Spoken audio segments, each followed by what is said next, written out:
Okay, now, the exciting part of the evening, house prices, what's going to happen? Now, there's anybody who's probably rapping about cycles in the past, there's nothing new under the sun. What's happening today has happened before and has happened before that, and it will happen again.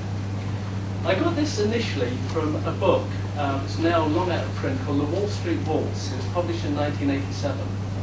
Now, here, the guy discusses what's known as the long cycle, not because it's long, but it was discovered by, or identified by a chap called Clarence Long. And he's looked at real estate prices going back to the 1870s, which is over here.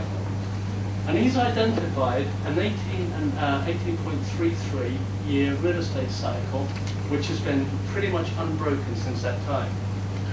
Now, this is in 1987. What the guy said in the book, the next long cycle trough isn't due until 1990 to 1992, which means that real estate has some bad years coming, but after that, the long cycle predicts 10 boom years. Now, if you're investing, you can't ignore the big picture. You can't ignore cycles. I hate to say this, but the phases of the moon, it's a cycle.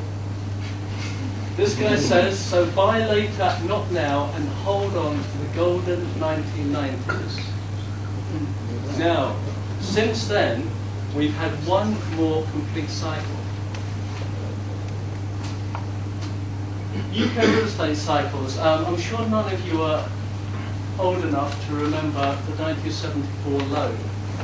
But I kind of started work at that point, and I remember it very well. You know, we're going back to the 3-day week, we're going back to rubbish in the street, we're going back to society is completely breaking down. 18 years later, 1992. Now, does anybody remember the early 90s, what happened to property? Was anybody in the property market? Okay. We're now going on the long cycle. We are now looking at house prices to slide between now and 2010. Or maybe this is different. We can tell. But I would just suggest that this cannot be ignored, because it's been intact now for a couple of centuries.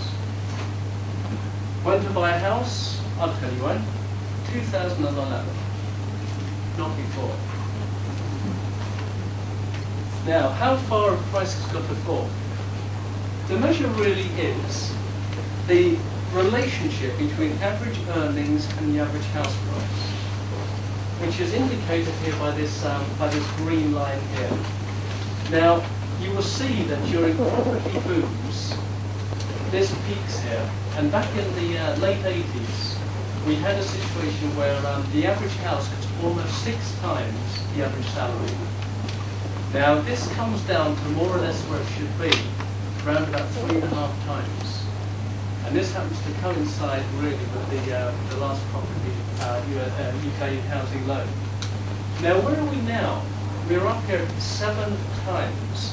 An average house costs 7 times the average earnings. Is this tenable?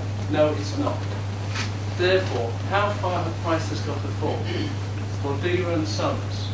If we're looking at house prices to come back down to what is a historic average, which is 3.5 times the average earnings, okay, between now and when this line comes back down, there's going to be a couple of wage increases, but inflation is low, so they're not going to be very high.